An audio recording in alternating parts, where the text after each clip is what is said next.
கர்த்தருக்கு ஸ்தோத்திரம். இன்றைய வசனம் 46 சங்கீதம் 10 நீங்கள் அமர்ந்திருந்து நானே தேவனென்று அறிந்து கொள்ளுங்கள்.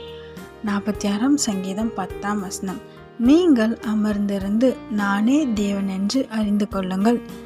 இன்னைக்கு கர்த்தர் உங்ககிட்ட சொல்கிற ஒரு வார்த்தை என்ன தெரியுமா?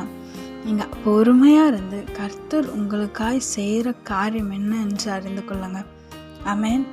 நிறைய காரியங்களை குறித்து கலங்குறீங்களே, இது என்ன ஆகும், இது இப்படி ஆகுமோ, இது அப்படி ஆகுமோ, அட்மிஷன் ப்ராசஸ் என்ன ஆகும், எக்ஸாம் ஃபீஸ் என்ன ஆகும், அநேக காரியங்கள் குறித்து யோசிச்சுட்டே இருக்கீங்க. கர்த்தர் சொல்லார், அமர்ந்துரு, பொறுமையாக இரு, காத்துரு, நான் தேவன் நீ அறிந்து கொள்வேன்னு சொல்கிறார். ஆமென்.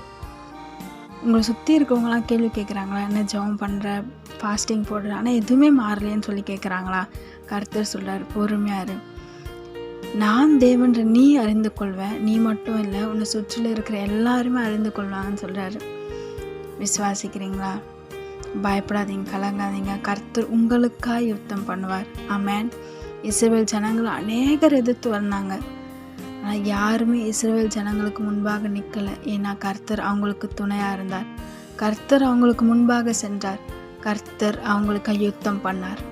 ஆமென். உங்களுக்கு பார்த்தோம் தான் சொல்கிறாரு, உன் கூட நான் இருக்கிறேன், உனக்காக நான் யுத்தம் பண்ணுவேன், ஒரு தீங்கும் உன்னை அணுகாது, நீ வெட்கப்பட்டு போக மாட்டேன்னு வாக்கு தராரு. விசுவாசிங்க, கலங்காதீங்க, உங்களுக்காக யாவையும் செய்து முடிப்பார். ஆமென்.